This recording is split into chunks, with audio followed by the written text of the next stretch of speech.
Hey, glad to see you here again. Today is another edition of Canine Conversations, the longer version of Ask Me Anything, where I address multiple of questions in this kind of weekly style podcast. I hope you like it. By the way, if you do like it, hit that subscribe button right now and give this video a thumbs up. Let's get started with our questions. Kiara says, I love your videos. Thank you. I'm glad you like them. I have a request for Ask Me Anything. I'm working on a recall training with my English setter, yada, yada, yada.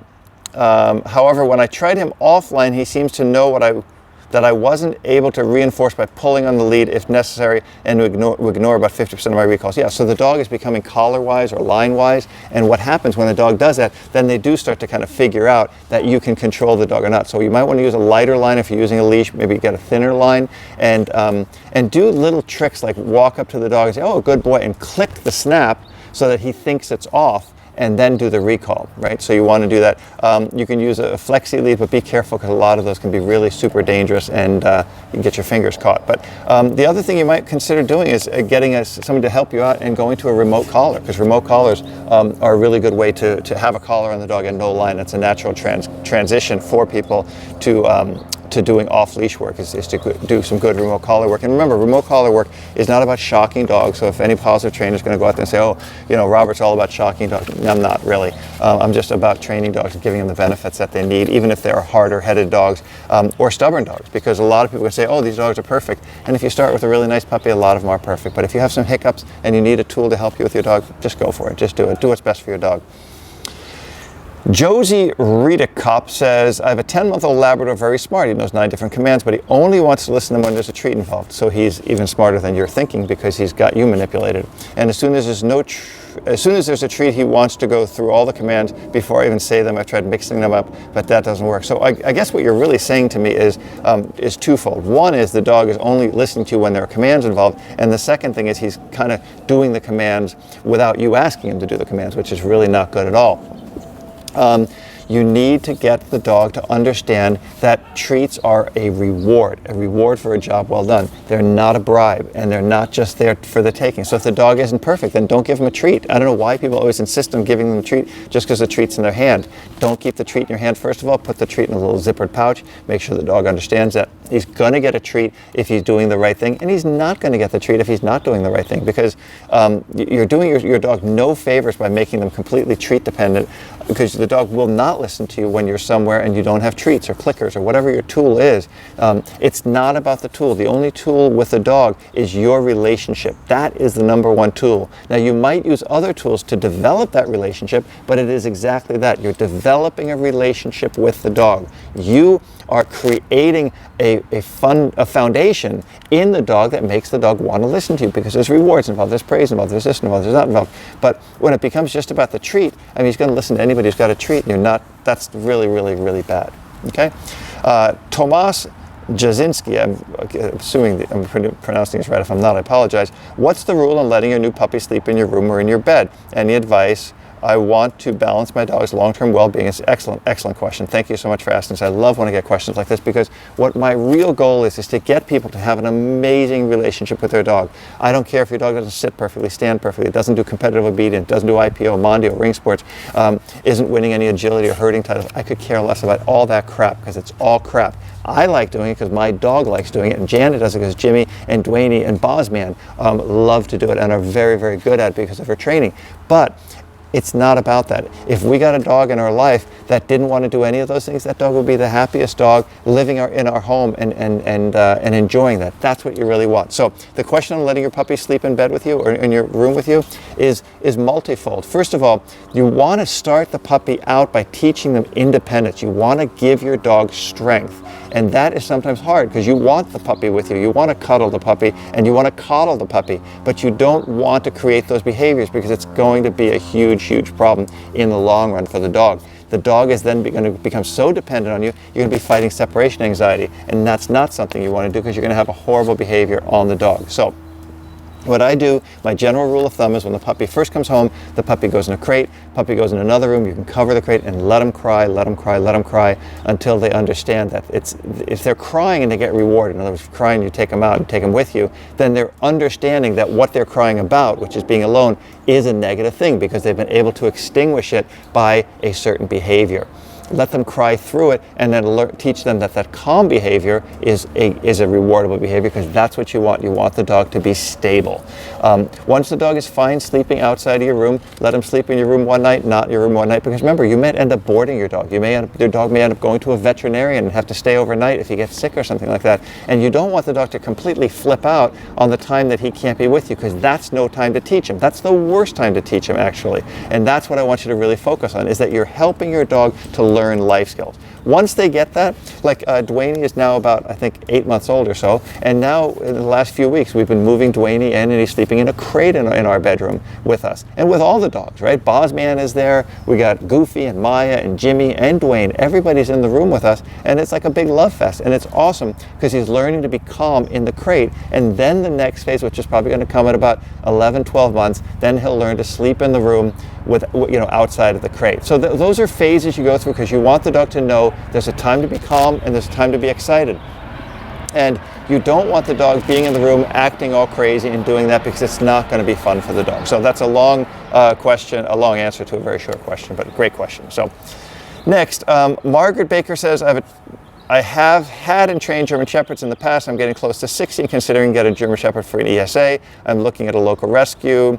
I am talking to a local training center for help in training. My question is, how long should I wait from the time I get the dog to start his training? Well, I think that should be almost immediately, because remember, in my opinion, training has nothing to do with sit down, come, and all that. It has everything to do with your relationship, that the dog sees you as the bringer of good things, that the dog understands the relationship is being balanced. That means you're in charge and he's not. And I know that seems counterintuitive when I say balance, but a balanced relationship to a dog is not two people on the same rank level. It's clearly that you're above the dog and that you control everything that dog does. That's really, really important.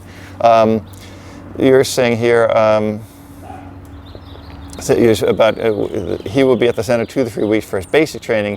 I know his transformation from his foster home to mine is stressful, so I wouldn't minimize stress. Yeah, and you can minimize the stress by getting the dog to understand that you're forming a relationship, that he has to wait before he gets food, wait before he goes through doors, and all these things are based on structure that the dog is really going to understand. Okay. Is there a time period, I'm assuming it's the same question, before I should send him to training camp? Yeah, I don't like sending him to training camp, but I mean, make sure you have a solid relationship with the dog, and then you send him off to training camp, okay? Yeah, and you said some trainers saying wait 2 weeks. So, perfect. I think you got your answer there.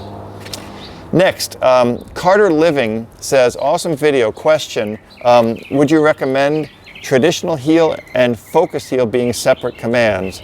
If we're on a normal walk, I don't want my dog to feel like they have to look at me the entire time. Yeah, a lot of people are getting way, way, way off tangent, because I put up these 3 videos on the focused heel. The focused heel is an exercise that you'll never see me doing in the street with my dog. It's a focused heel, it's an exercise, it's an obedience exercise, it's a competitive obedience exercise that you want to only use with your dog when the dog is competing, or you're showing up to some friends or something like that. Completely different. So if I tell my dog, foos, that's looking at me, a focused heel, right in my face, watching me and stuff like that, has nothing to do with healing. Loose leash walking, I go, come on, let's go, or whatever. I use a completely different command for that. So please, anybody who's emailing me or sending me these questions on this, understand that I'm teaching you something that's a competitive obedience thing, and I was just teaching it to you for fun. So, and here's another one. Brian says, would definitely like to know Robert's perspective on casual walking and focused healing. Yeah, casual walking is the dog is just walking with you. He's allowed to sniff, he's allowed to do this, he's allowed to do that, as long as it's not excessive. We're just on a walk. Like if I'm walking with Janet, I don't expect her to hold my hand and focus on me and look at me and adore me the whole time. I actually do. But yeah, she's free to look around, but not too much, but just a little bit. She's watching me film this, that's why she knows. Okay, anyway. Nini418, I have an 8-month-old puppy and I'm training with a ball. What should I do besides sit down, stay, leave it, and okay? Well, I mean, you can do whatever. I mean, I don't know what it has to do with training with a ball, but I'm assuming using the ball as a reward. And if your puppy is doing sit down, stay, leave it, and okay, I think you should, maybe the most important thing you should teach your dog is a solid recall, a solid come command, because that's going to be the one thing that's going to save the dog's life. Come command. Here. Javier Grisalina says, I just looked for you and biting and saw all the videos. I hope you're not looking for videos of me biting though. I should have done that before. Hello, Robert. First of all, thanks for all your videos. We just got a 3-month-old puppy cross between Mastiff and Collie. That might be one of the most interesting crosses I've ever seen. And she's biting us a lot. Clothes, hands, is it normal? And she bites a lot on the lead. How can we stop her? Okay, so you're dealing with a 3-month-old puppy, and I talk about this all the time. Puppies bite. Puppies mouth. Puppies are communicating with their mouth because they have no other way of communicating with you. You should have limited interaction with them. If they start acting cuckoo, put them in a crate, give them a bone to chew, and give them something to do so that they just have a great time. And when they're interacting with you, when they're playing with you, then they should be doing something like, you know, either being calm or doing obedience exercise or anything like that. But yeah, don't do anything like that. It's a tough mix you got there. Okay, and Nadia Encyclopedia, I don't know if that's your real name or if that's a joke, because your question is, what is your opinion on alpha rolling puppies? And I'm going to tell you, I think it's the most idiotic, stupid, wasteful, relationship destroying exercise or thing that's ever been taught. Nobody alpha rolls puppies. Puppies are little innocent creatures that we're trying to teach structure to, and if we start teaching them that we're going to dominate them and roll them on their back and put them in a position where they fear for their lives, they're going to hate you. And that's really, really a shitty thing to do to them. So I don't, I'm going to bleep that comment I just made and say it's a really bad thing to do to you. Not good. But yeah, you don't want to alpha roll puppies. What you can do with puppies, you can grab them by the scruff of their neck and hold on to them, because that's what their mom would do to them. There's no alpha rolling in the wild. I don't know where this came from. Dogs don't alpha roll dogs. Wolves don't alpha roll wolves. And I'll tell you why they don't. Because if you look at the structure of the wolf or the dog, they're unable to manipulate the animal into that position. What they do is they will grab the dog by the scruff of the neck, which I think is totally fine to do, whether it's with a puppy or an adult dog, and I'll do it all the time. And I'll hold that. And by holding that, I'm giving the dog the opportunity to submit. And when the dog lays down on their side or just kind of gets soft and collapses and goes onto their back naturally, that's a great behavior. That shows me the behavior of the dog. But to force them onto their backs and then pin them and then choke them out and do all these things, I think it's complete BS. I think it's a horrible thing to do. I've been against this since the very, very beginning. I do believe in firm corrections. I do believe in firm structure, solid structure, and helping the dog to learn what they should learn. But don't abuse the dog. I mean, that's a terrible, terrible thing to do. And anybody who tells you to do that is just destroying your relationship. That's all there is to it. Okay, I'm going to end it on that one, and thank you for joining me. I'll have another episode up next week. I hope you like it. Do me a favor. If you like this video, hit the subscribe button right here and give this video a thumbs up. Take care.